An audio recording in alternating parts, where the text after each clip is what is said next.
Je m'appelle Damien, j'ai 34 ans. Il y a 6 mois, la seule personne au monde qui m'ait vraiment aimé est décédée, et ma propre chair et mon propre sang ont profité de sa mort pour orchestrer une trahison massive et calculée afin de voler mon héritage légitime. J'étais assis à une table à manger dressée avec soin lorsque mon frère aîné, Maxime, s'est penché au-dessus des verres à vin en cristal coûteux, a levé sa main et m'a giflé violemment au visage. Il a grogné comme un animal sauvage, crachant ses mots en me hurlant que j'avais exactement 10 minutes pour quitter sa maison, tandis que ma joue me brûlait d'une douleur vive sous l'impact de sa lourde bague en or. Ma mère et mon père ont ri.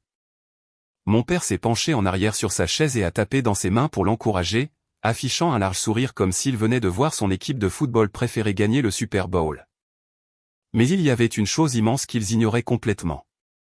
Ils n'avaient absolument aucune idée que j'avais passé les 6 derniers mois d'agonie à engager discrètement des détectives privés, à rassembler la moindre preuve légale pour les détruire, et qu'à travers une société écran, je possédais pratiquement toute leur existence financière. En ce moment même, ce sont eux qui supplient à genoux, confrontés à une action en justice pénale majeure et à une ruine complète et irrécupérable. Avant de vous raconter exactement ce qui s'est passé pour effacer ces sourires suffisants et méprisants de leur visage, cliquez sur le bouton « J'aime » si vous croyez en la justice absolue et n'oubliez pas de me dire dans les commentaires depuis où vous me regardez. Maintenant, revenons là où tout a commencé. La douleur sur ma joue était d'une vivacité extrême, une soudaine vague de chaleur irradiante dans la salle à manger glaciale et climatisée à l'excès de la vaste demeure de banlieue de Maxime. Le bruit de la gifle avait résonné violemment sur les sols de marbre immaculé et sous les hauts plafonds voûtés, faisant instantanément taire la musique de jazz d'ambiance qui passait doucement par les haut-parleurs cachés du système audio. Ma mère, Hélène, était assise en bout de table de la longue table en acajou fabriquée sur mesure. Elle a levé sa main parfaitement manucurée, celle ornée de la bague en diamant que mon père lui avait achetée après sa dernière grande promotion, et a couvert sa bouche en laissant échapper un petit rire moqueur et ravi. Ses yeux brillaient d'une joie cruelle. Mon père, Antoine, était assis en face d'elle. Il s'est adossé à sa chaise rembourrée sur mesure, le cuir grinçant légèrement sous son poids, et a tapé 2 fois dans ses mains. Il m'a regardé avec le même mépris qu'il me réservait depuis que j'étais un petit garçon jouant dans la terre. Il était temps que quelqu'un te remette enfin à ta place, a dit mon père, la voix dégoulinante d'une satisfaction immense et écrasante. Tu viens chez ton frère, tu bois son vin cher, tu t'assois à sa table, et tu as l'audace absolue de contester ses décisions immobilières. 10 minutes, c'est bien trop généreux, Maxime. Honnêtement, je ne lui en aurais donné que 5. Maxime se tenait debout, me dominant de toute sa hauteur, sa poitrine se soulevant de manière agressive sous son costume italien sur mesure importé. Sa femme, Céline, était assise calmement à ses côtés, se tenant parfaitement droite. Elle a bu une gorgée lente et délibérée de son pinot noir avec une expression détachée et grandement amusée. Il ressemblait à la couverture d'un magazine présentant la famille américaine aisée par faire. Confortablement installés dans leur maison au sein d'une communauté fermée exclusive se trouvaient des pelouses vertes impeccablement tondues et des boîtes aux lettres haut de gamme identiques, toutes conformes aux règles strictes de la copropriété. Mais je connaissais la vérité. Derrière les vêtements de créateurs, le service de traiteurs coûteux et les voitures de luxe garées dans leur garage chauffé pour 3 voitures, il n'y avait rien d'autre qu'une pourriture profonde et purulente. Je n'ai pas levé la main pour toucher mon visage. Je n'ai pas crié en retour. Je ne leur ai montré aucune once de la douleur ou de la rage brûlante qui me déchirait la poitrine à ce moment-là. Je suis simplement resté assis là, parfaitement immobile, regardant mon frère aîné, sentant un calme glacial et intense m'envahir complètement. Pendant de nombreuses années, j'avais été l'intrus de cette famille. J'étais la déception constante, celui qui n'arrivait jamais à la hauteur de Maxime, l'enfant prodige qui ne pouvait rien faire de mal. J'avais supporté leurs remarques sarcastiques et passives-agressives lors des rares dîners de Thanksgiving auxquels je m'obligeais à assister. J'avais toléré leurs questions insultantes sur mon salaire et j'avais enduré leurs vantardises interminables et épuisantes sur la dernière promotion de Maxime dans son cabinet d'investissement prestigieux. Mais notre dispute de ce soir était totalement différente. Il ne s'agissait pas de rivalité fraternelle ou de jalousie d'enfance. Il s'agissait de Papy Émile. Il s'agissait du seul héritage qui importait vraiment dans ce monde, et je n'allais pas les laisser le détruire. 10 minutes, Damien, a répété Maxime, sa voix descendant dans un registre grave et menaçant. Il a pointé un doigt légèrement tremblant vers la lourde porte d'entrée en chêne massif sur mesure au bout du grand couloir. Prends ton attitude de geek pathétique et fiche le camp de chez moi. La quincaillerie est à moi maintenant. L'héritage m'appartient. L'équipe de démolition est déjà programmée pour le 1er du mois prochain. Les permis sont signés et tu ne peux absolument rien y faire. Tu as perdu. J'ai lentement tourné mon regard vers ma mère. Ses yeux ne contenaient aucune chaleur maternelle. Aucune inquiétude face au fait que son fils aîné venait d'agresser physiquement son cadet. Il n'y avait qu'une fidélité aveugle et féroce envers son enfant préféré. J'ai regardé mon père, qui tendait déjà nonchalamment le bras à travers la table pour prendre un autre pain artisanal, totalement indifférent à la violence qu'il venait d'encourager activement. Il pensait vraiment avoir gagné cette guerre. Il croyait sincèrement et profondément avoir réussi à manipuler un vieil homme mourant et vulnérable, à forger un faux testament et à m'écarter définitivement. Il pensait que j'étais juste le petit frère faible qui repartirait en Californie la queue entre les jambes. Je me suis penché lentement vers le sol et j'ai saisi la poignée de la lourde mallette en cuir que j'avais posée à côté de ma chaise à mon arrivée. Je l'ai soulevée et posée carrément sur la table à manger, juste entre une assiette de fromage français coûteux non entamé et un grand chandelier en argent. Le choc sourd et lourd de la mallette a fait tressaillir légèrement Maxime, ses yeux se tournant vers le sac en cuir.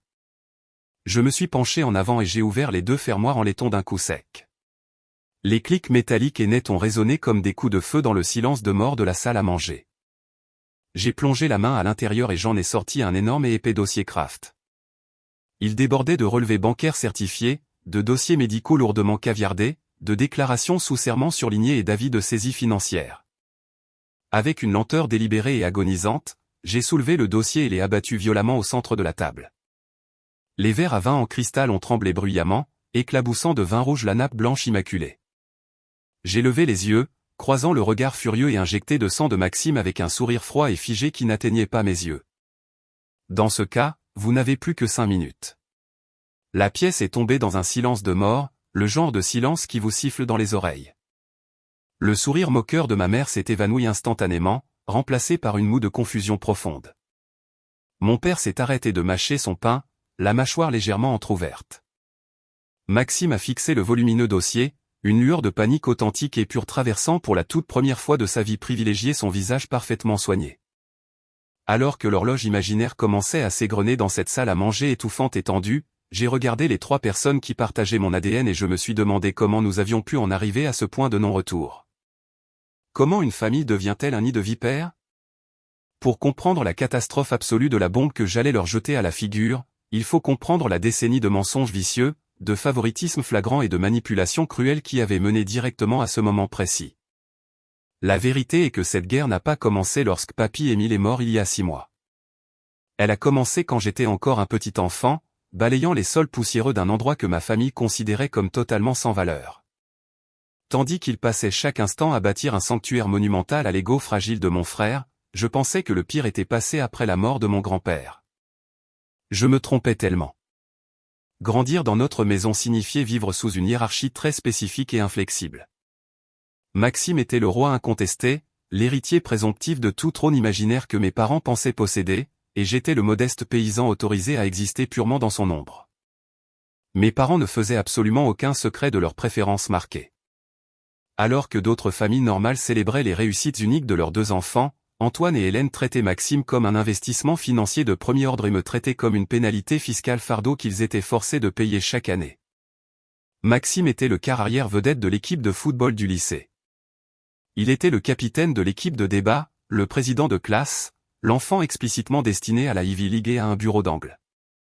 Mes parents ont vidé agressivement leur compte d'épargne pour financer ses tuteurs privés coûteux, ses camps sportifs d'élite d'été et un fonds universitaire massif qui rivalisait avec une petite fortune. Ils lui ont acheté une voiture neuve pour ses 16 ans. Moi, en revanche, j'étais calme, introverti et intensément curieux de comprendre comment le monde fonctionnait réellement. J'aimais démonter des radios cassées, réparer des grille-pains hors d'usage et écrire des lignes de code rudimentaires sur un vieil ordinateur de bureau d'occasion que j'avais acheté dans un vide-grenier. Mon père se tenait fréquemment dans l'embrasure de la porte de ma chambre, secouant la tête de dégoût. Il qualifiait mes passe-temps de gaspillage pathétique d'électricité et me disait que je finirais par travailler au service au volant d'un fast-food. Ma mère me rappelait souvent, généralement à voix haute devant ses amis, que si je ne trouvais pas un vrai travail avec un salaire stable, des avantages sociaux complets et un plan de retraite équivalent, je finirais comme un raté total vivant dans leur sous-sol pour toujours. Le seul véritable refuge que j'avais dans ce monde était le coin des artisans. C'était une quincaillerie poussiéreuse, faiblement éclairée et absolument magnifique, possédée et gérée par mon grand-père, Émile. Le magasin était un pilier de la communauté, sentant bon la richessure de pain, l'huile de machine piquante et les bonbons à la menthe poivrée qu'il gardait toujours dans un lourd bocal en verre juste à côté de la caisse enregistreuse en laiton antique. Papy Émile était l'exact opposé de mes parents. Il avait des mains rugueuses et calleuses tachées par des décennies de dur labeur et un cœur en or massif. Il ne se souciait pas des diplômes prestigieux, des titres de poste de haut vol ou des abonnements exclusifs au club de golf.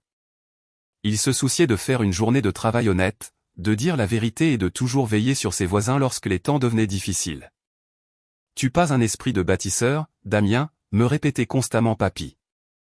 Nous nous asseyions ensemble dans le bureau arrière exigu, entouré de piles de factures papier. Pendant que je l'aidais à moderniser son système d'inventaire chaotique en créant une base de données personnalisée sur un vieil ordinateur encombrant, il posait sa main lourde et chaude sur mon épaule, la serrant affectueusement pour me rassurer. « Tu vois exactement comment les choses s'assemblent. Tu vois les connexions invisibles.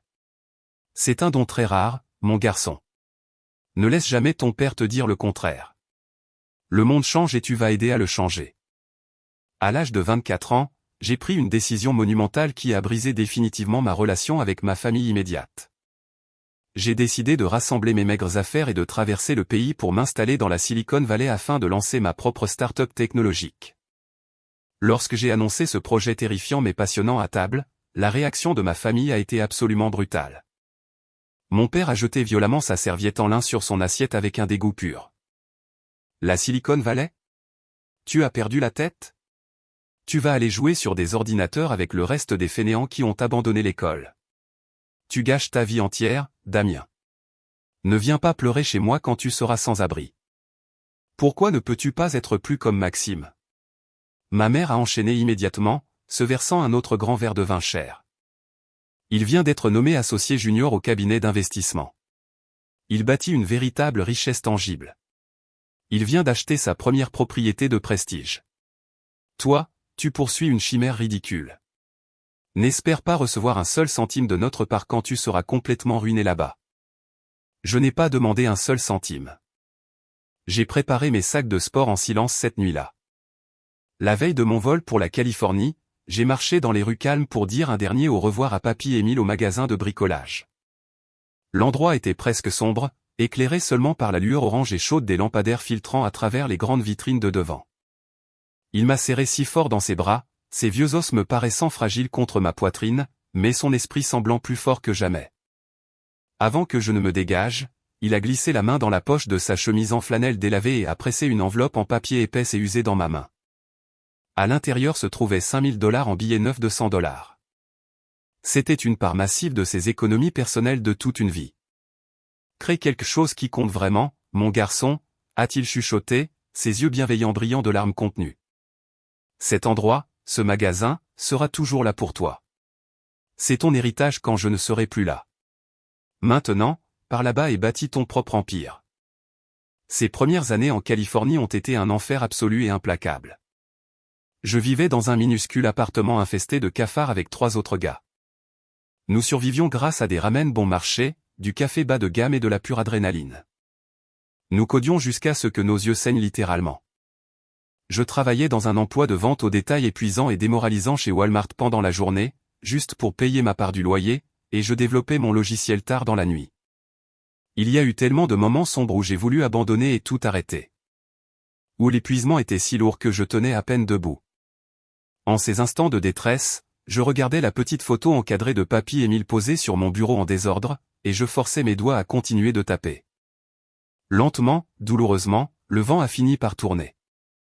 Je me suis associé à une femme absolument brillante nommée Élise et notre logiciel, une plateforme de gestion d'inventaire avancée et intuitive inspirée directement du bureau arrière chaotique du coin des artisans, a décollé comme une fusée. À l'âge de 34 ans, mon entreprise était évaluée à plusieurs millions de dollars. J'avais une magnifique maison entièrement payée, un niveau de sécurité financière dont je n'avais même jamais rêvé, et une vie que j'aimais vraiment. Pourtant, pour mes parents et mon frère, j'étais toujours une immense déception invisible. Je les appelais pour les grandes fêtes. J'envoyais des cadeaux généreux et coûteux. Je payais des dîners somptueux chaque fois que je prenais l'avion pour leur rendre visite. Mais leur discours ne changeait jamais. Pour eux, mon immense succès n'était que de la chance technologique. Maxime, pendant ce temps, restait leur fierté ultime. Il avait épousé Céline, une femme qui exigeait à grands cris ce qu'il y avait de plus raffiné dans la vie, et il travaillait dans l'immobilier haut de gamme et la banque d'investissement. Il se vantait constamment de ses voitures, de ses costumes et de sa vie parfaite. Je ne les ai jamais corrigés. Je ne me suis jamais vanté de mes comptes bancaires. Je les ai juste laissés parler. Mais peu importe la distance physique qui nous séparait, mon ancrage ultime dans cette ville était toujours Papy Émile. Chaque dimanche matin à 9h pile, heure du Pacifique, je l'appelais. Nous parlions pendant des heures de son potager, des clients réguliers et têtus du magasin, et de la croissance de mon entreprise. Étrangement, au cours de la dernière année, un changement inquiétant s'est produit. Sa voix forte est devenue nettement plus faible. Ses pensées autrefois vives sont devenues confuses et éparpillées. Il me posait la même question 3 ou 4 fois au cours d'une seule conversation téléphonique. J'étais terrifié. J'ai supplié mes parents de me laisser le faire venir par avion en Californie. J'ai proposé de payer entièrement les services du meilleur personnel soignant privé à domicile ou de lui acheter une place dans une superbe résidence assistée haut de gamme près de la plage, où je pourrais lui rendre visite chaque jour. Absolument pas, a répliqué ma mère de manière agressive au téléphone un soir alors que je la suppliais. Sa place est ici, dans sa propre maison, avec la famille qui est restée pour s'occuper de lui. Maxime passe le voir tous les jours. Nous gérons la situation. Reste à ta place, Damien, et concentre-toi sur tes petits jeux informatiques. Je leur ai fait confiance. J'ai cru que malgré nos différends, ils l'aimaient autant que moi. Ce fut la plus grande et la plus dévastatrice erreur de toute ma vie. Il y a 6 mois, mon téléphone a sonné violemment à 2h du matin. C'était ma mère. Sa voix était complètement plate, dénuée de toute émotion humaine réelle. Damien, ton grand-père est décédé dans son sommeil la nuit dernière. Les funérailles sont prévues ce jeudi. Porte un costume noir. Le monde entier s'est littéralement effondré sous mes pieds. Tout l'air a quitté mes poumons. Je me suis assis sur le bord de mon lit dans le noir complet, le téléphone froid pressé contre mon oreille, incapable de respirer ou de parler. Je réserve le premier vol, ai-je finalement réussi à articuler, les larmes coulant instantanément sur mes joues. Je serai là demain après-midi. Il y a eu un silence étrange et pesant sur la ligne. Puis j'ai entendu un léger bruit de froissement, comme si elle avait éloigné le téléphone de sa bouche mais avait oublié d'appuyer sur le bouton de mise en sourdine.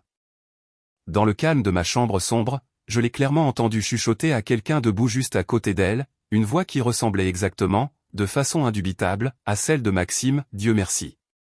Heureusement qu'on a réglé ça avant qu'il ne revienne. La ligne s'est coupée avec un clic sec. Je suis resté assis là, à fixer l'écran lumineux de mon téléphone, un frisson glacial me parcourant la colonne vertébrale. Régler ça? Qu'est-ce que cela pouvait bien signifier? La douleur écrasante de la perte de mon grand-père était accablante, menaçant de me noyer complètement dans le chagrin.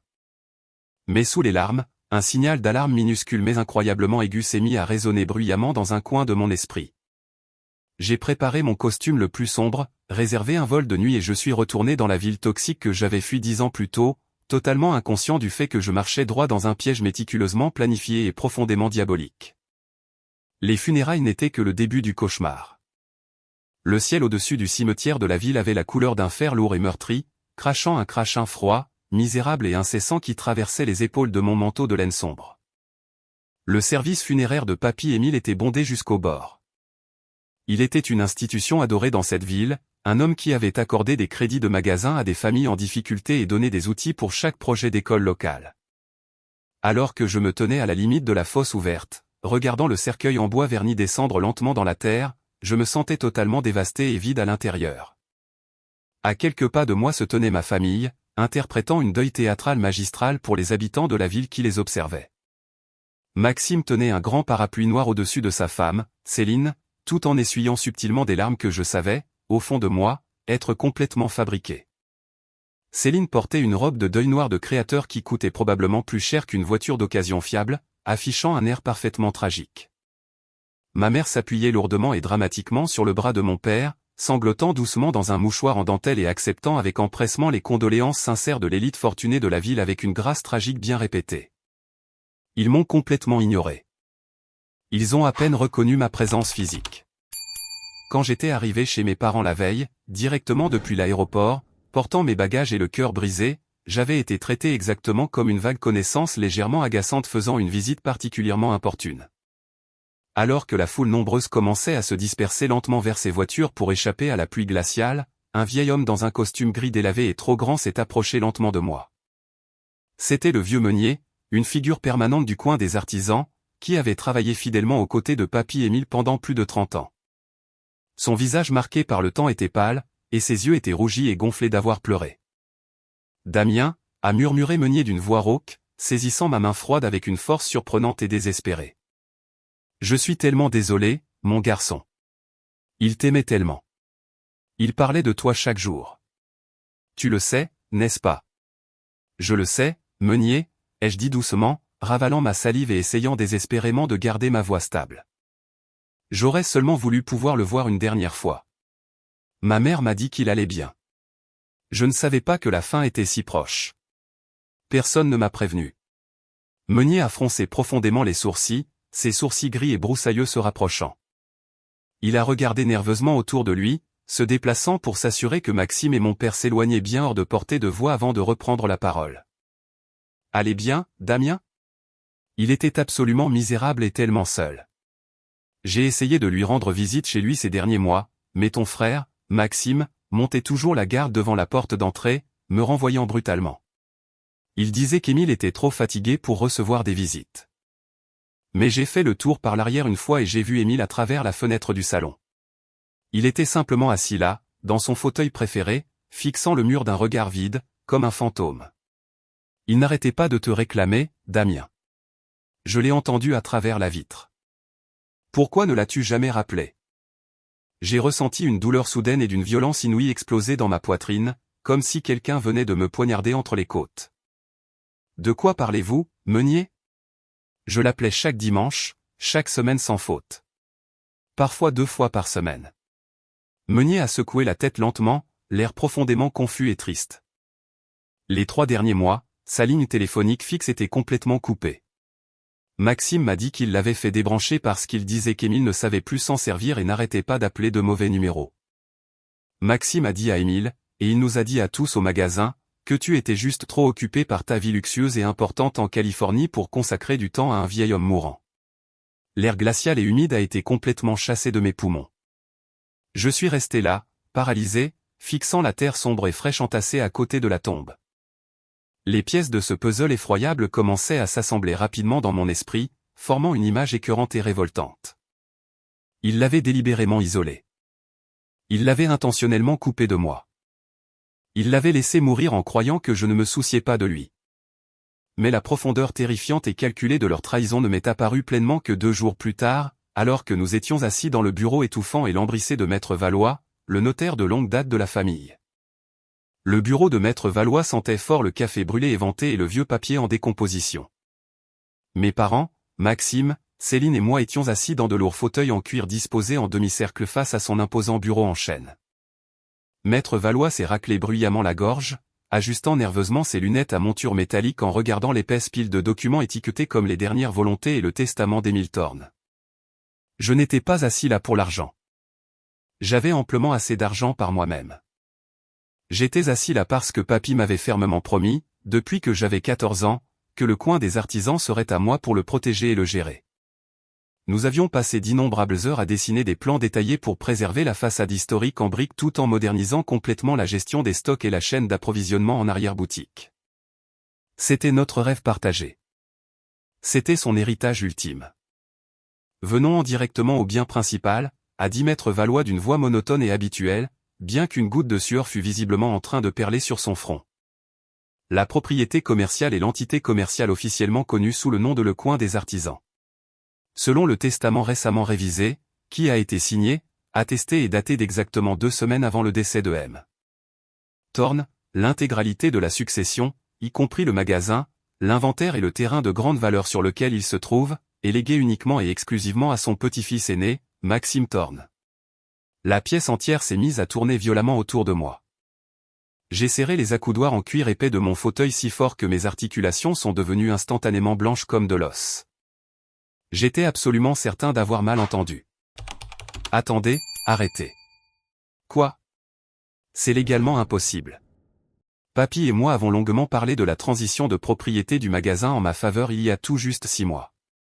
C'était déjà écrit noir sur blanc dans son précédent testament. Pourquoi aurait-il changé d'avis? Maxime a laissé échapper un soupir lourd et incroyablement théâtral, s'installant confortablement dans son siège coûteux et croisant les jambes. Damien, s'il te plaît, grandis un peu. Ne rends pas les choses plus difficiles pour maman et papa qu'elles ne le sont déjà. Papy a simplement changé d'avis. À mesure que ses facultés déclinaient, il s'est rendu compte de la vérité. Il était profondément déçu que tu aies complètement abandonné cette famille pour aller jouer à la start-up dans la Silicon Valley.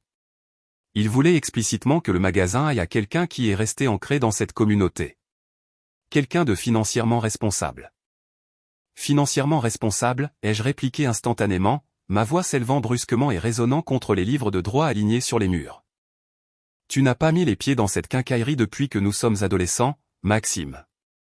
Tu ne serais pas capable de faire la différence entre une clé à douille et un tournevis plat si ta vie en dépendait. Tu détestes ce magasin. Mon père a immédiatement abattu sa lourde main sur la coudoir de sa chaise, me fixant avec une haine pure. J'ai lentement tourné la tête pour regarder directement Maître Valois. Le notaire refusait absolument de croiser mon regard, fixant intensément les documents finalisés sur son bureau, ses mains tremblant très légèrement, son immense inconfort physique étant palpable. Un testament révisé signé à peine 2 semaines avant sa mort, géré exclusivement par le frère qui l'avait isolé. Je n'ai pas crié. Je n'ai pas fait de colère enfantine ni renversé le bureau. Je me suis simplement levé lentement, j'ai boutonné la veste de mon costume sombre et j'ai regardé mon frère aîné de haut. Le sourire triomphant et incroyablement suffisant plaqué sur le visage de Maxime était toute la confirmation dont mon instinct avait besoin. Ce n'était pas un malentendu familial tragique. C'était un vol criminel hautement coordonné. Félicitations, Maxime, ai-je dit, ma voix descendant dans un calme glacial. Profite bien de l'héritage. Je me suis détourné et je suis sorti de ce bureau étouffant. Mais je n'ai pas pris la route de l'aéroport. Au lieu de cela, je me suis rendu directement dans un hôtel voisin, j'ai pris une chambre calme, j'ai sorti mon ordinateur portable crypté et j'ai immédiatement appelé mon associée, Élise, en Californie. Élise, j'ai besoin d'une immense faveur, et il faut que ce soit fait discrètement, ai-je dit en faisant les 100 pas dans la chambre d'hôtel, le cœur battant contre mes côtes. J'ai besoin que tu utilises nos ressources d'entreprise pour effectuer un contrôle financier approfondi sur la société de mon frère, Investissement Prestige. Je veux connaître chaque dette, chaque prêt, chaque passif caché qu'il a. Et j'ai besoin que tu me trouves le meilleur détective privé de cet État, le plus impitoyable. Quelqu'un spécialisé exclusivement dans les affaires d'abus de faiblesse sur personnes âgées, de fraude d'entreprise et de litiges successoraux. En moins de 3 heures, Élise avait passé les appels et m'avait mis en contact avec Monsieur Sauvage, un ancien enquêteur décoré du FBI pour les crimes financiers, qui dirigeait désormais une agence de détectives privée haut de gamme et discrète. Nous nous sommes rencontrés plus tard dans la soirée dans un restaurant de banlieue calme et faiblement éclairé. Sauvage était un homme direct et pragmatique, à la fin de la soixantaine, doté d'yeux bleus perçants et analytiques. J'ai exposé tous les éléments sur la table collante du restaurant, l'isolement soudain et agressif de mon grand-père, la ligne téléphonique débranchée, le testament révisé à la hâte de manière suspecte, et l'attitude incroyablement nerveuse et moite de Maître Valois. Un homme âgé, dont les fonctions cognitives déclinent rapidement, qui modifie soudainement et inexplicablement un testament vieux de plusieurs décennies entièrement en faveur du seul membre de la famille qui contrôle activement son accès au monde extérieur, à marmonner Sauvage. Prenant rapidement des notes dans un petit carnet en cuir.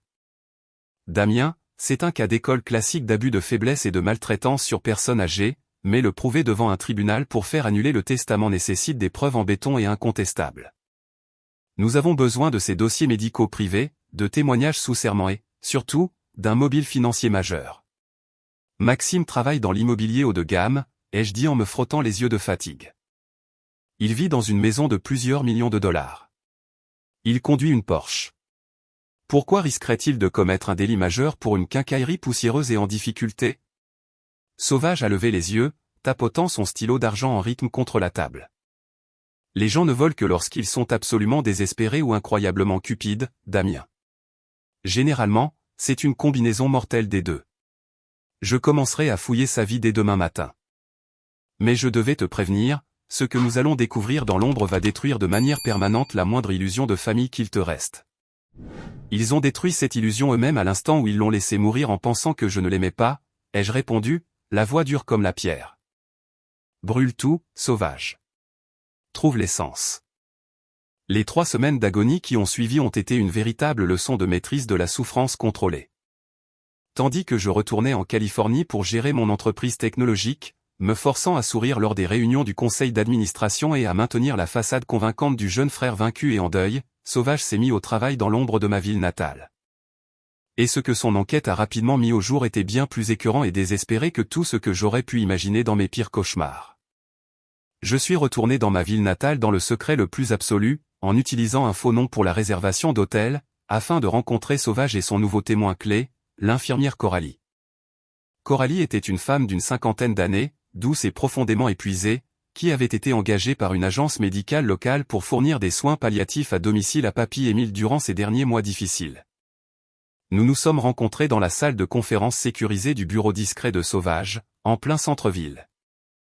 Elle avait l'air absolument terrifiée, triturant anxieusement un mouchoir en papier déchiré entre ses mains tremblantes alors qu'elle était assise de l'autre côté de la table en bois massif face à moi.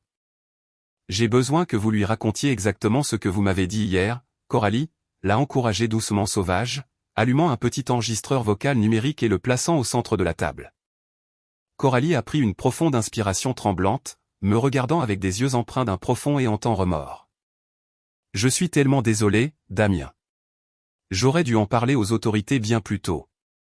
Mais votre frère, Maxime, m'a menacé.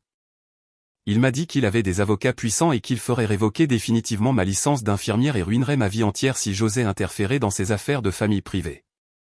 Dites-moi exactement ce que Maxime a fait à mon grand-père, ai-je dit, ma voix étrangement et anormalement calme malgré la rage violente qui bouillonnait comme de l'acide dans mes veines. Monsieur Thorne, votre doux grand-père.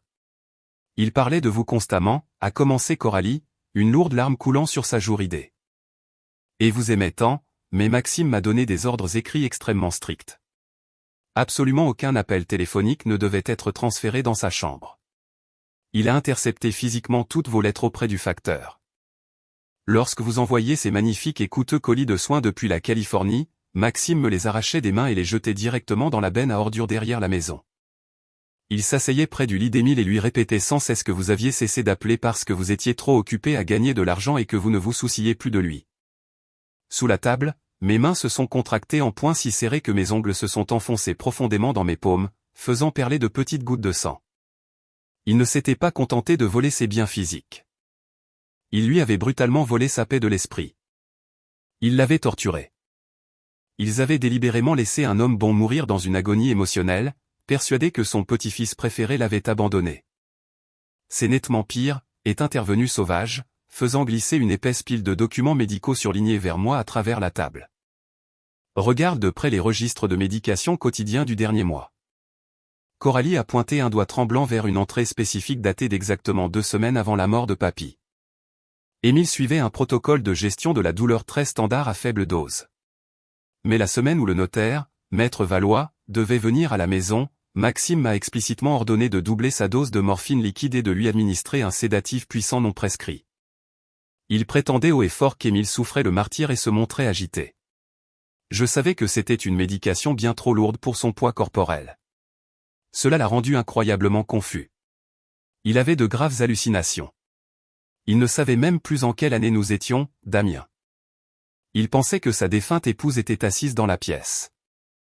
Et c'est exactement ce jour-là que Maître Valois est venu faire signer le Nouveau Testament, ai-je dit, fixant les dates sur le papier d'un regard vide, le cœur au bord des lèvres. Les pièces du puzzle s'emboîtaient avec une clarté dévastatrice et incontestable. Maxime avait intentionnellement drogué notre grand-père pour le priver de sa raison, détruisant complètement ses facultés cognitives, et avait physiquement guidé sa main tremblante pour lui faire abandonner tout son héritage. Pourquoi avait-il si désespérément besoin de la quincaillerie, ai-je demandé en levant les yeux vers Sauvage. Elle rapporte de quoi survivre, mais ce n'est pas une mine d'or. Sauvage n'a pas dit un mot. Il a simplement esquissé un sourire sombre et a fait glisser un autre dossier noir bien plus épais vers moi. Je l'ai ouvert et j'ai commencé à lire les résumés financiers médico-légaux qu'Élise et Sauvage avaient méticuleusement compilés au cours des 3 dernières semaines. Maxime était complètement, désespérément, totalement ruiné. Son style de vie digne d'un compte Instagram parfait, les voitures de luxe, la garde-robe de créateurs interminables de Céline, les abonnements exorbitants au club de golf, les frais de scolarité des écoles privées étaient entièrement financés par un château de cartes de dette fragile. Investissement prestige, sa société soi-disant prospère, avait contracté d'énormes prêts à taux d'intérêt élevés pour financer un projet de développement immobilier commercial de luxe dans le sud de la ville. Mais le marché avait tourné. Le projet avait pris un retard considérable. Les principaux investisseurs se retiraient agressivement, et Maxime faisait face à un appel de marge imminent de la banque qui le mettrait instantanément et publiquement en faillite et l'enverrait en prison pour avoir escroqué ses investisseurs. Mais il restait une ultime planche de salut désespérée pour Maxime. Les promoteurs immobiliers massifs auxquels il devait de l'argent avaient un besoin crucial d'un lot d'angle spécifique pour obtenir un permis de zonage mixte très lucratif pour un grand complexe de copropriété. Ce lot exact était le coin des artisans. Laurent, l'entrepreneur principal et le partenaire d'affaires douteux de Maxime, avait proposé à ce dernier un accord discret et sous la table, 3 millions de dollars en liquide pour le terrain. À condition qu'il soit légalement libéré de tout litige de propriété et entièrement prêt pour une démolition immédiate. Maxime avait désespérément besoin d'un actif physique à liquider, et vite, a expliqué Sauvage en s'adossant à sa chaise. Il ne pouvait pas vendre sa propre villa car elle est hypothéquée jusqu'au cou avec des deuxième et troisième hypothèques. Mais une propriété commerciale totalement libre de dettes, située sur un terrain de premier choix et détenue par un vieil homme mourant à la mémoire défaillante. C'était son ticket d'or pour échapper à la ruine. Je me suis calé dans ma chaise, assimilant la malveillance pure et calculée de ma propre famille. Ils n'étaient pas seulement des snobs cupides et imbus d'eux-mêmes. C'étaient de véritables prédateurs. J'ai plus qu'assez de preuves ici pour aller directement voir le procureur de la République, a dit doucement Sauvage en tapotant les dossiers. Nous avons la déclaration sous serment signée de Coralie, les registres médicaux illégalement modifiés, les relevés bancaires prouvant la faillite imminente et le mobile financier. Le procureur adore les affaires d'abus de faiblesse et de fraude immobilière aussi flagrantes. Maxime risque de la prison ferme pour cela. Mais une fois que tu auras appuyé sur la gâchette, Damien, une fois que tu auras remis cela à la police, il n'y aura absolument aucun retour en arrière. Ta famille sera détruite publiquement. Je ne veux pas de retour en arrière, ai-je répondu, la voix dure comme le roc. Ils ne sont pas ma famille. Une semaine plus tard, alors que j'étais assis dans mon bureau en Californie à préparer les derniers documents juridiques avec Sauvage et mes avocats d'affaires, mon téléphone a vibré sur le bureau. C'était un email de Maxime, Damien, maman et papa se sentent terriblement mal à cause de la tension et de la façon dont les choses se sont terminées chez le notaire le mois dernier. Nous sommes une famille et nous ne devrions pas laisser de stupides histoires d'affaires nous diviser. Viens passer un bon dîner en famille chez moi ce samedi. Mettons le passé derrière nous. Guérissons nos blessures et avançons ensemble. J'ai fixé l'écran lumineux et j'ai laissé échapper un rire sombre et totalement dénué d'humour. Il ne voulait pas aller de l'avant. Il voulait s'assurer que je n'avais pas l'intention de contester secrètement le testament devant le tribunal des successions. Il voulait m'apaiser, m'offrir un bon steak et me garder silencieux pendant qu'il finalisait la vente frauduleuse avec Laurent et réduisait littéralement l'œuvre de toute la vie de papy en poussière. J'ai répondu par un seul mot simple, absolument. J'ai passé les 3 jours suivants à mettre au point le piège ultime. Je ne voulais pas seulement que Maxime aille en prison. Je voulais le briser de la même manière qu'il avait brisé papy Émile. J'ai utilisé les vastes ressources de capital liquide de mon entreprise technologique et j'ai réalisé une opération financière très discrète mais incroyablement agressive par l'intermédiaire d'une société holding écran. Le vendredi après-midi, les derniers virements bancaires massifs ont été validés. J'avais officiellement acquis mon arme absolue. Le samedi soir est arrivé. Je me suis habillé d'un costume gris anthracite élégant et coûteux, j'ai rangé les preuves explosives et accablantes dans ma mallette en cuir et j'ai conduit ma voiture de location discrète à travers les rues impeccables et manucurées du quartier fermé de Maxime. Je me suis garé dans sa longue allée, juste à côté de sa Porsche rutilante et du gros Range Rover de Céline. J'ai gravi les marches en pierre menant à l'immense porte d'entrée, le poids physique de la mallette tirant lourdement sur mon bras, le poids émotionnel du souvenir de mon grand-père me poussant inexorablement vers l'avant. J'ai appuyé sur la sonnette lumineuse. J'entrais directement dans l'œil du cyclone, d'un calme parfaitement glacial, car je savais avec une certitude absolue que c'était moi qui apportais la foudre. Ce qui nous ramène directement à cette table à manger étouffante. À la gifle violente reçue sur ma joue. À mes parents riant et applaudissant mon humiliation, et à l'avertissement de 5 minutes que je venais de lâcher comme une grenade dégoupillée et active directement sur leurs genoux. Je pensais que le pire de leur cruauté était passé lorsque j'ai découvert le faux testament. Je me trompais tellement, et maintenant ils s'apprêtaient à en payer le prix ultime. Le compte à rebours de 5 minutes avait officiellement commencé. Et le silence lourd et étouffant qui s'est instantanément abattu sur cette grande salle à manger était si absolu, si incroyablement dense que l'on pouvait clairement entendre le tic-tac léger et régulier de la coûteuse horloge de parquet ancienne qui se tenait dans le couloir. Je suis resté assis, parfaitement immobile dans ma chaise rembourrée sur mesure, ma posture détendue, mes mains posées calmement sur la nappe en lin blanc juste à côté de l'énorme dossier Kraft débordant que je venais de poser lourdement. J'ai pris une inspiration lente et profonde et j'ai simplement regardé les visages des membres de ma famille biologique. L'arrogance suffisante et présomptueuse qui avait défini leur existence entière, les sourires méprisants qu'ils arboraient quelques secondes auparavant lorsque Maxime m'avait giflé, étaient en train de fondre lentement mais sûrement. À leur place, une terreur glaciale et rampante face à l'inconnu terrifiant commençait à prendre racine. Ils m'avaient invité à ce dîner extravagant ce soir pour une raison bien précise, ils voulaient exulter. Ils avaient méticuleusement dressé cette magnifique table démesurée avec des verres à vin en cristal immaculé, des couverts en argent poli et des plats français traiteurs hors de prix simplement pour se donner en spectacle et afficher leur domination totale sur ma vie. Ils voulaient m'écarter définitivement, se vanter de la façon dont ils allaient vendre l'héritage précieux de Papy Émile au plus offrant des promoteurs, et rire de ma défaite autour de bouteilles de vin à $100. Ils pensaient que j'étais piégé. Ils ne se rendaient pas compte que c'était moi qui avais verrouillé les portes. Ma mère, Hélène, a été la toute première à tenter de reprendre le contrôle de la situation qui se dégradait rapidement.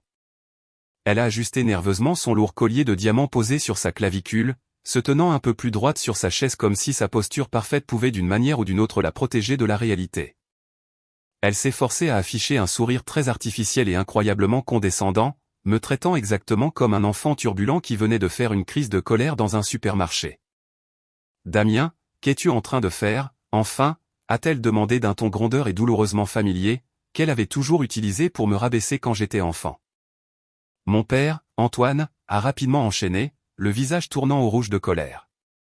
Il s'est penché lourdement en avant, posant ses coudes sur la table, et a pointé agressivement son couteau à viande en argent directement sur moi. Ta mère a absolument raison, Damien. Tu es en train de te ridiculiser complètement.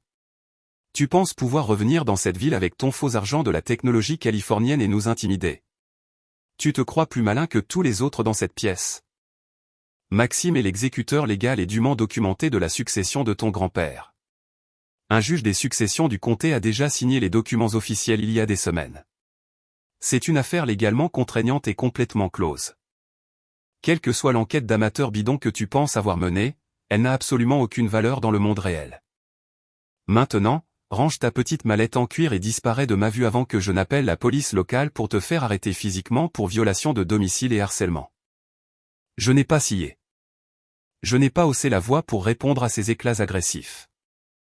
J'ai simplement tendu le bras, ouvert l'épais dossier cartonné et sorti calmement la toute première liasse de documents lourdement caviardés.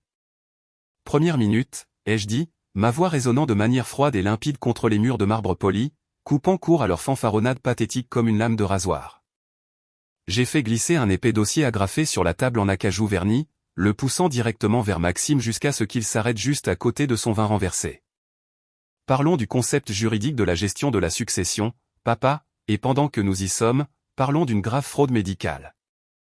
Ces documents posés juste devant toi sont les registres médicaux certifiés et légalement assignés par tribunal, provenant de l'agence de soins privés à domicile qui fournissait des services quotidiens d'infirmière à Papy Émile durant son dernier mois de vie.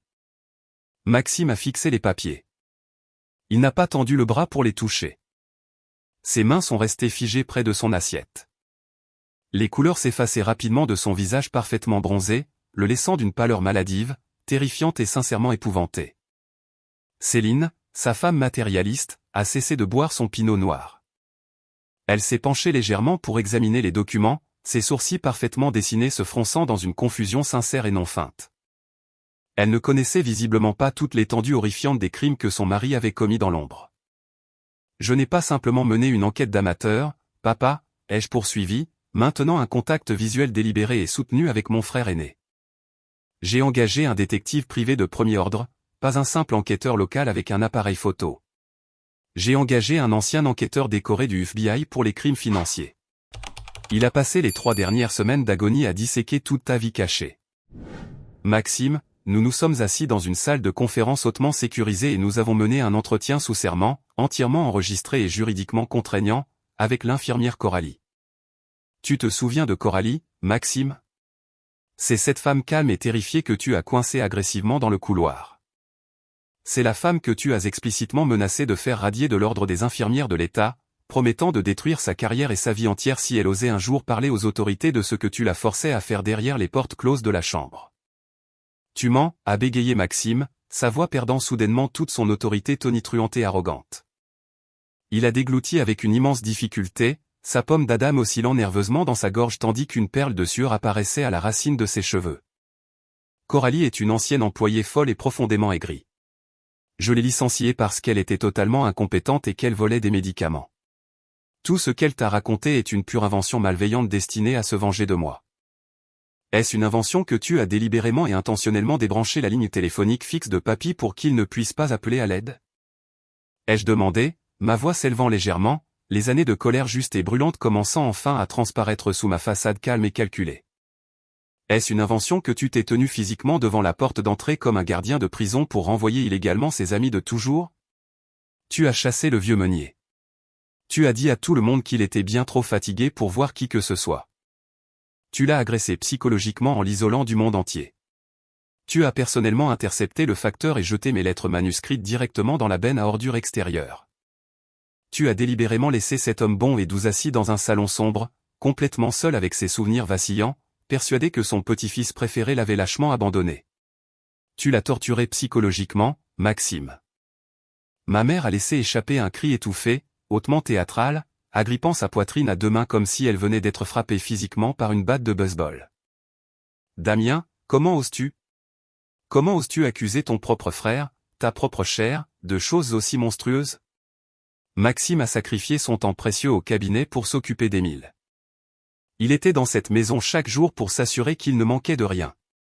Il y était chaque jour parce qu'il préparait méticuleusement les bases d'un crime fédéral majeur, maman. Ai-je répliqué instantanément, pointant un doigt ferme vers les registres médicaux posés devant Maxime. Regarde les dates spécifiques surlignées en jaune vif à la page 4. Lis-les à haute voix. La semaine exacte où Maître Valois, l'avocat de la famille, est venu à la maison pour faire signer le Nouveau Testament hautement suspect. Maxime a ordonné illégalement et verbalement au personnel soignant d'administrer une double dose massive de morphine liquide accompagnée d'un sédatif lourd, totalement hors prescription. Papy était totalement et complètement inapte. Les rapports médicaux professionnels indiquent clairement et sans équivoque qu'il souffrait d'une grave démence induite par les substances et d'hallucinations terrifiantes. Il n'avait aucune capacité mentale légale pour signer un simple ticket de caisse, et encore moins pour modifier légalement un testament vieux de 10 ans dictant l'avenir d'une propriété commerciale de grande valeur. La grande salle à manger est retombée dans un silence absolu et terrifiant. Le seul bruit résiduel était la respiration lourde, laborieuse et légèrement sifflante de mon père. Antoine a lentement baissé les yeux vers les papiers. Son regard a commencé à parcourir les sections surlignées. C'était un homme impitoyable et distant, mais il n'était pas stupide. Il pouvait lire les preuves incontestables et juridiquement contraignantes posées juste devant lui. La réalité de la situation pénétrait enfin son crâne épais. Maxime a violemment abattu ses 2 mains sur la table, rompant officiellement le silence et renversant complètement son verre en cristal. Le liquide rouge foncé s'est rapidement répandu sur la nappe blanche immaculée, s'étendant vers l'extérieur comme une mare de sang frais. Cela ne prouve absolument rien, a-t-il hurlé, une panique pure et viscérale s'emparant de ses traits autrefois séduisants. Il ressemblait à un animal acculé. C'était un vieil homme qui souffrait énormément. Je ne faisais que gérer son niveau de confort. Je ne suis pas médecin. J'ai pris une décision familiale difficile pour atténuer ses souffrances. Tu ne pourras jamais prouver devant un tribunal que j'ai administré ces médicaments spécifiquement pour manipuler la signature du testament. Je n'ai pas besoin de le prouver, Maxime, ai-je répondu d'un murmure mortel et glacial qui a figé toute la pièce. Parce que Papy Émile l'a déjà prouvé pour moi. J'ai plongé à nouveau la main dans le dossier ouvert et j'en ai sorti un petit enregistreur audio numérique argenté. Je l'ai posé délicatement sur la table, juste à côté du vin renversé. C'était l'enregistreur exact que j'avais acheté pour Papy il y a 3 ans comme cadeau de Noël. Je lui avais spécifiquement dit de l'utiliser pour enregistrer ses merveilleuses et interminables histoires sur l'histoire de la ville et sa jeunesse, afin que je puisse écouter sa voix chaque fois qu'il me manquerait depuis la Californie. J'ai tendu le doigt, appuyé sur le bouton de lecture et monté le volume au maximum. La voix indubitable de Papy Émile a instantanément rempli la salle à manger glaciale. Elle était incroyablement faible, lourdement altérée par les narcotiques puissants et pleine d'une immense et déchirante confusion. Je ne comprends pas, Maxime, répétait la voix enregistrée de Papy, paraissant si fatigué et fragile. Pourquoi dois-je signer ce papier à nouveau? Damien et moi avons déjà réglé tous les documents légaux pour l'entreprise. C'est Damien qui va reprendre le magasin quand je ne serai plus là. Il a les plans dans son bureau. Où est Damien? Pourquoi mon garçon ne répond-il pas au téléphone? S'il te plaît, laisse-moi l'appeler alors. Claire comme de l'eau de roche, coupant à travers les grésillements, la voix de Maxime a résonné à son tour dans le petit haut-parleur. Elle était tranchante, extrêmement impatiente et d'une cruauté révoltante. Damien est parti, Papy. Il ne se soucie plus de toi. Je te le répète sans arrêt. Il est bien trop occupé à gagner des millions là-bas en Californie pour se préoccuper d'un vieux magasin poussiéreux. Il m'a dit explicitement au téléphone la semaine dernière qu'il ne voulait pas de l'entreprise. Maintenant, tiens simplement le stylo et signe ici sur la ligne pointillée. Maître Valois a besoin que ce soit fait aujourd'hui pour qu'on puisse protéger la propriété des taxes de l'État. Arrête d'être difficile et signe pour pouvoir te rendormir. J'ai tendu la main et appuyé sur le bouton d'arrêt. Le silence qui a suivi cet enregistrement était assez lourd pour broyer des os. Ma mère fixait le petit appareil argenté avec une horreur absolue et totale. La réalité indéniable et enregistrée de ce que son enfant chéri et parfait avait commis dans l'ombre venait de balayer violemment ses illusions soigneusement construites. Sa lèvre inférieure tremblait de façon incontrôlable. Mon père a lentement tourné son regard vers Maxime, son visage totalement indéchiffrable, mêlant un choc profond, de la colère et une prise de conscience terrifiante. Deuxième minute, ai-je dit d'une voix parfaitement stable, regardant directement Céline, qui tremblait désormais visiblement sur sa chaise et dévisageait son mari comme s'il était un parfait inconnu. J'ai plongé une fois de plus la main dans ma lourde mallette en cuir. L'atmosphère de la pièce avait radicalement changé, passant d'une arrogance défensive et moqueuse à une terreur pure et étouffante. Maxime ressemblait exactement à un condamné à mort debout sur la trappe d'un gibet en bois, attendant avec angoisse que le bourreau n'abatte le lourd levier. Sa respiration était incroyablement saccadée et rapide. Ses yeux ne cessaient de se tourner nerveusement vers la grande porte d'entrée, comme si son esprit calculait frénétiquement les chances physiques de se lever de table et de s'enfuir en courant dans la nuit noire. J'ai sorti une seconde liasse de documents, beaucoup plus volumineuse. Ces papiers étaient nettement plus épais que les dossiers médicaux, solidement reliés par de grosses pinces à dessin métallique noir. Il ne s'agissait pas de notes d'infirmières écrites à la main, mais de registres financiers certifiés et profondément complexes, de relevés bancaires d'entreprises rigoureusement audités, de notes de services internes et d'avis officiels de saisie immobilière commerciale. Je les ai glissés directement au centre de la table, m'assurant qu'ils s'arrêtent juste devant l'assiette vide de Céline. Parlons de ton style de vie absolument parfait et incroyablement luxueux, Maxime, ai-je dit, ma voix dégoulinante d'un mépris total et non dissimulé. Parlons de la magnifique Porsche neuve garée dans l'allée. Parlons de la voiture de sport sur mesure de Céline. Parlons de l'hypothèque massive et étouffante sur cette vaste demeure de plusieurs millions de dollars, des cotisations mensuelles incroyablement chères du country club. Des vacances extravagantes en Europe et des écoles privées exclusives où tu insistes pour envoyer tes enfants. Céline a baissé les yeux vers l'épaisse pile de documents financiers. Ses mains parfaitement manucurées tremblaient si violemment qu'elle parvenait à peine à attraper la première page pour l'ouvrir. Tu vois, maman et papa ont toujours encensé Maxime comme étant le génie financier inégalé de cette famille, ai-je poursuivi, me levant lentement pour faire quelques pas calmes derrière ma chaise tout en les regardant se débattre sous mes yeux. Ils se sont moqués de moi sans relâche pour mon travail dans l'industrie technologique, prétendant que c'était une mode passagère, alors qu'ils célébraient constamment Maxime pour avoir bâti une véritable richesse dans le monde impitoyable de la banque d'investissement. Mais mon détective privé ne s'est pas arrêté aux dossiers médicaux. Il a obtenu les registres financiers certifiés et non modifiés d'investissement prestige. Ton entreprise ne bâtit aucune richesse, Maxime. Ton entreprise est une fraude absolue. C'est une coquille vide et en ruine, construite entièrement sur des montagnes de dettes incroyablement lourdes à des taux d'intérêt exorbitants. Ferme ta sale bouche, a hurlé Maxime, sa voix se brisant sous le coup d'un désespoir pur et absolu. Il s'est jeté violemment en avant à travers la large table, essayant désespérément d'arracher les documents financiers des mains de sa femme. Céline, ne regarde pas ces papiers. Je t'en supplie. Ils sont complètement falsifiés. Il les a fabriqués de toutes pièces. Il essaie juste de nous détruire parce qu'il est jaloux. J'ai abattu ma main ouverte avec force sur les documents, les mains tenant fermement sur la table en acajou avant que ses doigts crispés ne puissent s'en emparer. Je l'ai fusillé du regard, mes yeux brûlants de l'intensité de 10 années de colère et d'humiliation profondément refoulées. Assieds-toi, Maxime. Assieds-toi tout de suite. Il te reste exactement 3 minutes, et je te conseille vivement de les passer à m'écouter très attentivement. Il s'est lentement et douloureusement rassis sur sa chaise en cuir, l'air totalement, complètement vaincu. Les yeux de Céline se sont écarquillés d'une horreur inimaginable à la lecture des lignes surlignées en bas des relevés bancaires certifiés. Sa réalité de femme riche et parfaite volait en éclats. Investissement Prestige est en faillite totale, ai-je déclaré clairement, en insistant sur chaque syllabe pour m'assurer que mes parents entendaient la vérité absolue. Maxime a contracté un emprunt commercial massif et hautement risqué auprès d'une grande banque nationale pour financer un projet d'immeuble résidentiel de luxe dans le sud de la ville. Il a promis à ses investisseurs des rendements faramineux, mais le marché immobilier s'est effondré, les permis de zonage ont pris du retard et les principaux investisseurs ont retiré agressivement leurs capitaux. Maxime se retrouve actuellement avec une dette de 8 millions de dollars extrêmement toxique et irrécupérable.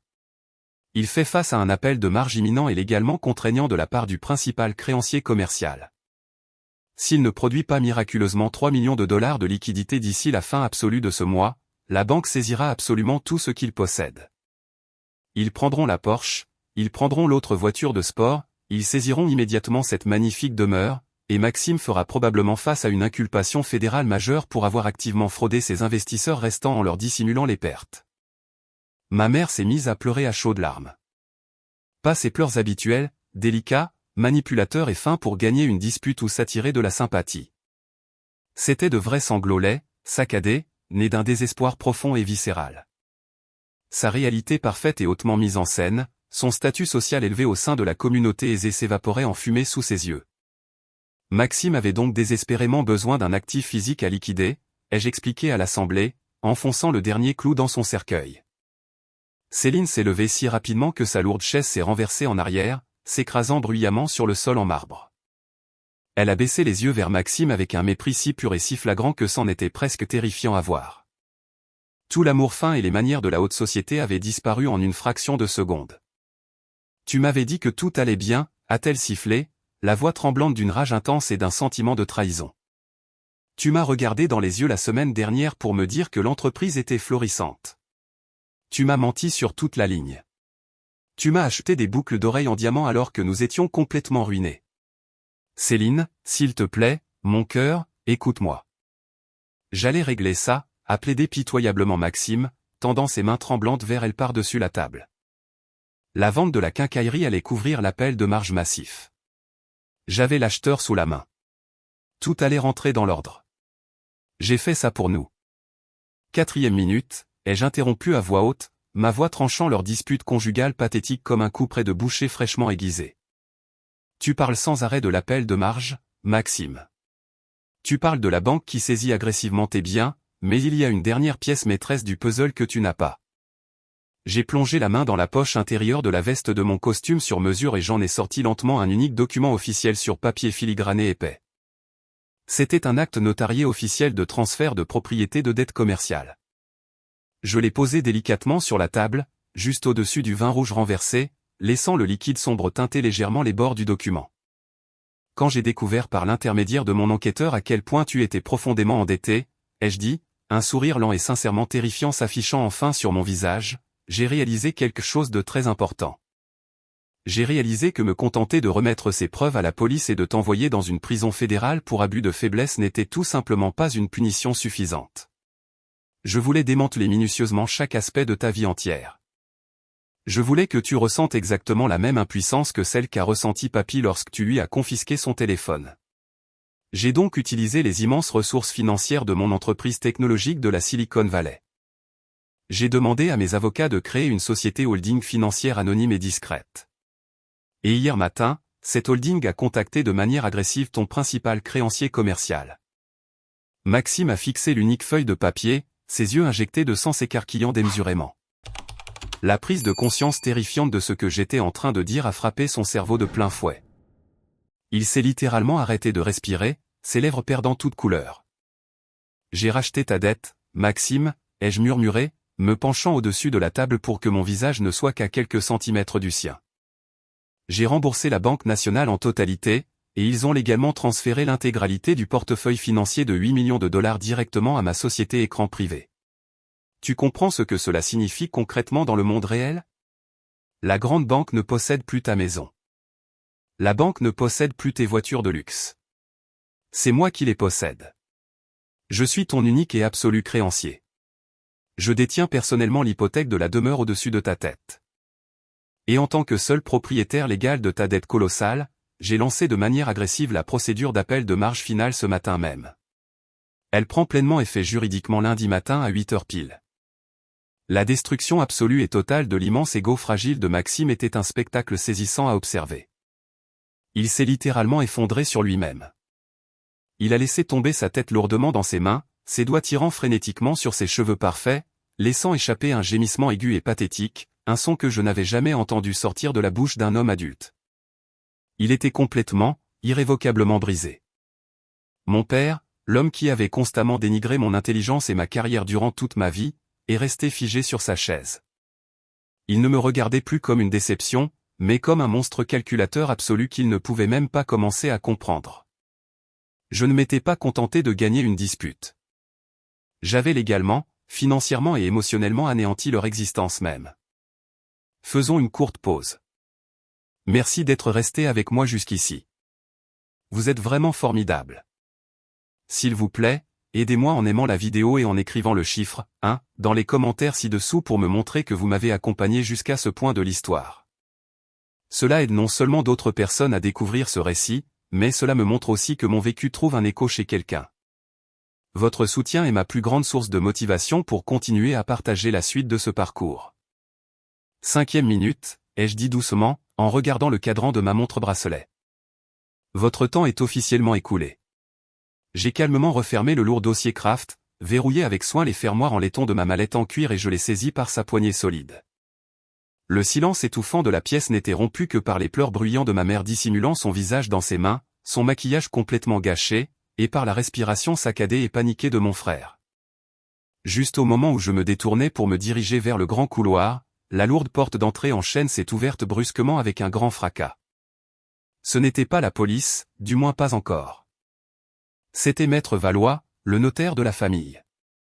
Il était complètement hors d'haleine, sa cravate en soie desserrée, son front ridé ruisselant d'une sueur grasse et terrifiée. Il a presque trébuché sur le seuil et s'est précipité dans la salle à manger, serrant désespérément une épaisse mallette juridique en cuir contre sa poitrine. Il a jeté un regard affolé à la table de salle à manger dévastée, au vin renversé, aux chaises retournées et à l'horreur absolue peinte sur les visages blêmes de mes parents et de mon frère, et son esprit de juriste a instantanément compris ce qui venait de se passer. Damien, a haleté Maître Valois, ignorant complètement mes parents pour s'adresser directement à moi, ses mains tremblant si fort qu'il pouvait à peine tenir sa mallette. Damien, s'il te plaît, tu dois m'écouter. J'ai reçu la notification d'urgence officielle du bureau du procureur il y a tout juste 1 heure. Ton détective privé a officiellement déposé le dossier massif d'abus de faiblesse et de fraude financière. Le procureur est furieux. Ils ouvrent officiellement une enquête criminelle devant un grand jury dès demain matin. Maxime a redressé brusquement sa tête de ses mains, ses yeux injectés de sang et écarquillés par une panique animale. Valois, vous êtes mon avocat personnel. Vous devez régler ça immédiatement. Vous êtes liés par le secret professionnel. Vous ne pouvez pas les laisser faire ça. Maître Valois s'est lentement tourné vers Maxime avec un dégoût total et absolu. L'instinct de préservation professionnelle le plus élémentaire s'était emparé de l'esprit du notaire. Je ne suis plus votre notaire, Maxime. Je démissionne formellement. Le secret professionnel ne couvre absolument pas la commission active et continue d'un délit fédéral majeur. Vous m'avez menti sur toute la ligne. Vous m'avez dit explicitement de vive voix que votre grand-père était parfaitement lucide, sain d'esprit, et qu'il prenait simplement de l'aspirine pour ses douleurs articulaires. Si j'avais su que vous le droguiez illégalement avec de fortes doses de morphine liquide dans le seul but de lui voler sa propriété commerciale de grande valeur, je n'aurais jamais, au grand jamais, rédiger ce testament frauduleux. Vous avez gravement et irrémédiablement mis en péril mes 30 ans de carrière juridique. Valois s'est rapidement tourné à nouveau vers moi, le regard implorant. Damien, je veux que tu saches que je remets officiellement chaque échange écrit, chaque email, chaque message texte et chaque relevé téléphonique entre Maxime et mon étude directement au procureur de la République demain matin à 7h pile. Je coopère pleinement et sans condition en tant que témoin clé de l'accusation de l'État pour sauver ma licence professionnelle et éviter la prison. Je ne veux absolument plus rien avoir à faire avec cette famille ou ce crime. Après cette déclaration finale dévastatrice, Valois a tourné les talons et s'est empressé de quitter la maison aussi vite que possible, désireux de s'éloigner au maximum de ce navire en train de sombrer rapidement. Céline n'a pas perdu une seconde de plus. Elle s'est immédiatement retournée et a gravi en courant le grand escalier moquetté. « Je fais mes valises à l'instant, Maxime » a-t-elle hurlé de manière hystérique depuis le balcon du premier étage, sa voix résonnant dans toute la maison. « Je pars chez ma mère ce soir. Je dépose une demande de divorce très agressive dès lundi matin. Je prends les enfants et je refuse d'aller dans une prison fédérale parce que tu es un criminel raté, ruiné et menteur. » La rapidité terrifiante avec laquelle sa femme, autrefois si fidèle, l'abandonnait était saisissante. En moins de 10 minutes d'agonie, Maxime avait perdu sa fausse fortune financière, son entreprise de prestige, sa villa de luxe, sa protection juridique et son mariage. Mon père a fini par retrouver sa voix. Il s'est levé lentement et d'un pas chancelant de la table de la salle à manger. Son visage était livide, complètement vidé de son arrogance habituelle et intimidante. Pour la toute première fois de sa vie, mon père paraissait petit. Il semblait incroyablement faible, fragile et totalement pathétique. « Damien » a bégayé mon père, tendant ses mains tremblantes dans un geste pitoyable de reddition. « Mon fils, s'il te plaît. S'il te plaît, pense à ce que tu es en train de nous faire. Si tu laisses la police exploiter ses preuves de fraude, Maxime ira dans un pénitencier fédéral pour des années. Ce scandale public immense va détruire complètement la réputation impeccable de notre famille dans toute la communauté. Ta mère et moi serons des parias absolus. Nous serons ruinés. Nous allons perdre tout ce pour quoi nous avons travaillé. » Je me suis arrêté dans ma marche vers la sortie et je me suis lentement retourné pour lui faire face. J'ai planté mon regard directement, sans ciller, dans les yeux de l'homme qui m'avait répété sans relâche que je n'avais aucune valeur. « Vous avez tout perdu au moment même où vous avez permis à mon frère de torturer psychologiquement un vieil homme mourant, » ai-je dit, ma voix totalement dénuée de chaleur, de pitié ou de sympathie. « Vous avez complètement perdu votre réputation à l'instant précis où vous avez choisi de rire et d'applaudir pendant que votre enfant chéri me giflait violemment au visage. Vous n'êtes pas ma famille. Vous ne l'avez jamais été. Les autorités de l'État seront ici tôt demain matin pour exécuter les mandats de perquisition.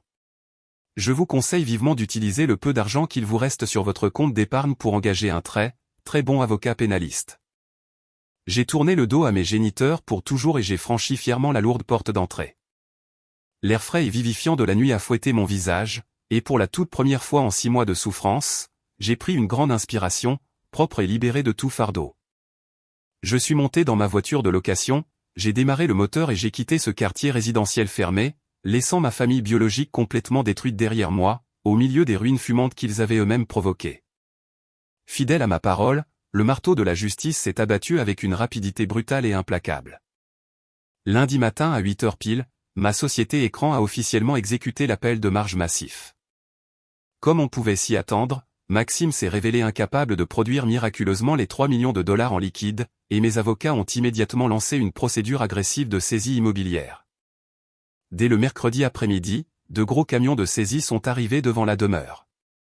Tout le voisinage a observé dans un silence bavard et choqué les remorqueuses emporter la Porsche rutilante de Maxime et le luxueux Range Rover de Céline. 2 jours plus tard, le procureur est passé à l'action. Maxime a été arrêté publiquement et de manière humiliante à son bureau chic, menottes au poignet devant ses employés restants et terrifiés.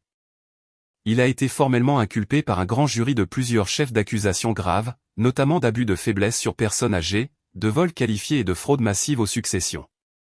Comme Maître Valois et l'infirmière Coralie avaient tous deux accepté de témoigner pour l'État en échange de l'immunité, Maxime n'avait aucun moyen de défense.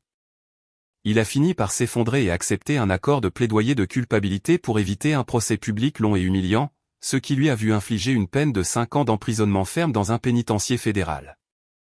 Mes parents n'ont pas été poursuivis pénalement car ils n'avaient pas directement signé les documents médicaux ou juridiques frauduleux, mais leurs vies ont tout de même été totalement anéanties.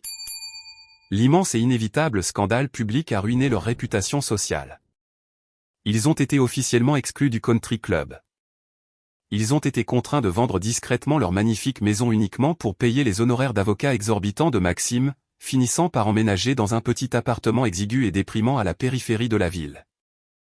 La procédure juridique complexe pour faire annuler officiellement le testament falsifié a pris plusieurs longs mois à travers le système judiciaire lent du tribunal des successions du comté. Mais avec les condamnations pénales déjà fermement établies dans le dossier public, ce n'était plus qu'une simple formalité. Le document frauduleux et manipulé a été entièrement rejeté par le juge, et le testament original et authentique de Papy Émile a été pleinement rétabli par la loi. Prendre officiellement possession du coin des artisans a été l'un des moments les plus incroyablement émouvants et profonds de toute ma vie. Lorsque j'ai enfin ouvert la lourde porte vitrée avec ma propre clé en laiton brillante, l'odeur familière et si réconfortante de la sure de pain, de la vieille huile de machine et des bonbons à la menthe poivrée m'a envahi instantanément, m'enveloppant comme une étreinte chaleureuse. Je me suis tenu complètement seul dans les allées calmes et poussiéreuses, passant lentement mes mains sur les comptoirs en bois usés et griffés, ressentant la présence indéniable de mon grand-père partout où je regardais. Je n'ai pas vendu ce terrain d'une valeur inestimable à Laurent ou à un autre promoteur immobilier cupide. Je ne l'aurais jamais fait. Au lieu de cela, j'ai investi une part importante de ma propre fortune technologique pour restaurer entièrement le bâtiment historique et lui rendre sa gloire d'antan. Nous avons méticuleusement conservé le charme de la façade en briques d'époque, préservant ainsi l'histoire de la ville, tout en modernisant complètement les opérations internes. J'ai installé le logiciel de gestion d'inventaire avancé que mon entreprise californienne avait développé, optimisant totalement leur chaîne d'approvisionnement et faisant entrer le magasin de plain pied dans le XXIe siècle. Ma toute première décision en tant que nouveau propriétaire officiel a été de rassembler tous les employés d'origine, restés fidèles, dans la salle de pause à l'arrière. J'ai regardé le vieux meunier, dont les yeux ridés étaient remplis de larmes de joie et d'un immense soulagement, et je l'ai officiellement promu directeur général du magasin. J'ai immédiatement doublé son salaire annuel, mis en place un fonds de retraite généreux et fourni une excellente couverture santé pour l'ensemble du personnel. Ils n'étaient pas de simples employés remplaçables à mes yeux. Ils étaient les personnes honnêtes et bienveillantes qui avaient réellement aimé et soigné mon grand-père. Ils étaient ma véritable famille. Au fil des mois, le coin des artisans nouvellement rénové a prospéré au-delà de mes espérances les plus folles. Il est redevenu un pôle d'activité et de rencontres incontournables pour la communauté. Nous avons organisé des ateliers gratuits très populaires le week-end pour apprendre aux enfants du quartier à fabriquer des nichoirs et à réparer des vélos cassés. Nous avons discrètement accordé des crédits de magasin à de jeunes familles en difficulté qui tentaient de rénover leur première maison. Nous gérions l'entreprise exactement de la manière dont Papy Émile l'avait toujours voulu, avec une honnêteté profonde, une immense compassion et un engagement indéfectible envers notre quartier.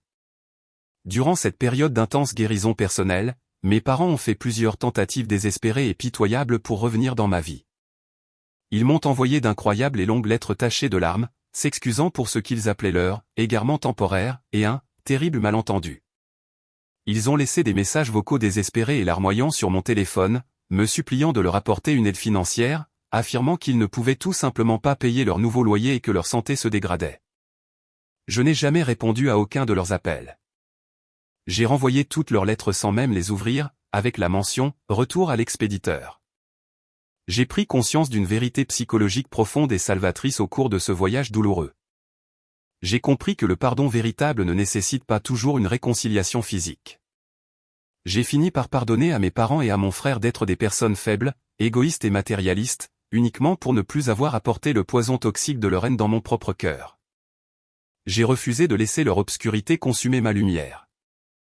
Mais leur pardonner ne signifiait absolument pas que je devais leur accorder de nouveau un accès à ma vie. J'ai tracé une frontière infranchissable, dure comme l'acier. Les liens du sang ne font pas automatiquement d'une personne un membre de votre famille. Partager le même ADN ne donne à quiconque un droit magique de vous maltraiter, de vous manipuler, de vous voler ou de vous utiliser à ses propres fins. La véritable famille se construit fondamentalement sur le respect mutuel, une loyauté profonde et un amour inconditionnel et désintéressé. Ma famille, c'était le vieux meunier. Ma famille, c'était ma brillante associée, Élise. Ma famille, c'était cette communauté incroyable et résiliente qui soutenait la quincaillerie. Désormais, je partageais avec succès mon temps entre la direction de mon entreprise technologique prospère sous le soleil de Californie et la gestion de la quincaillerie dans ma ville natale. Chaque dimanche matin, sans faute, je pousse la porte du bureau du coin des artisans. Je m'assois au même bureau en bois usé. Je regarde la photo encadrée de Papy Émile qui me sourit chaleureusement, et je bois une tasse de café chaud dans une paix absolue et magnifique. J'ai créé quelque chose qui compte vraiment, tout comme il me l'avait demandé le soir de mon départ pour la Californie. Son héritage merveilleux et durable est en parfaite sécurité et il perdurera fièrement pour les générations à venir. La plus grande leçon que j'ai tirée de ce chapitre douloureux de ma vie ne concernait pas les rouages de la réussite commerciale, le frisson d'une revanche financière, ni même le profond sentiment de satisfaction de voir la justice légale s'abattre sur ceux qui le méritaient. Il s'agissait de découvrir le véritable sens inébranlable d'un héritage. Papy avait compris une chose essentielle que mes parents arrogants et mon frère cupide n'ont jamais saisie. Un héritage ne se résume pas à recevoir une propriété commerciale de valeur ou à accumuler des millions sur un compte en banque. C'est entièrement une question de valeur fondamentale et inébranlable. C'est la façon dont vous traitez les personnes les plus vulnérables et sans défense qui vous entourent, et l'impact positif et durable que vous laissez sur votre communauté bien après votre départ. En fin de compte, trouvez l'immense courage de défendre ce qui est juste, même si cela implique d'aller directement à l'encontre de vos propres parents biologiques, peut-être la chose la plus difficile et la plus terrifiante. Mais finalement la plus nécessaire que vous aurez à faire de toute votre vie. Avez-vous déjà été confronté à une situation similaire au sein de votre propre famille? Avez-vous déjà dû tracer une ligne stricte et douloureuse pour protéger votre propre paix, votre héritage et votre santé mentale face aux personnes qui étaient censées vous aimer? Partagez votre histoire dans les commentaires ci-dessous.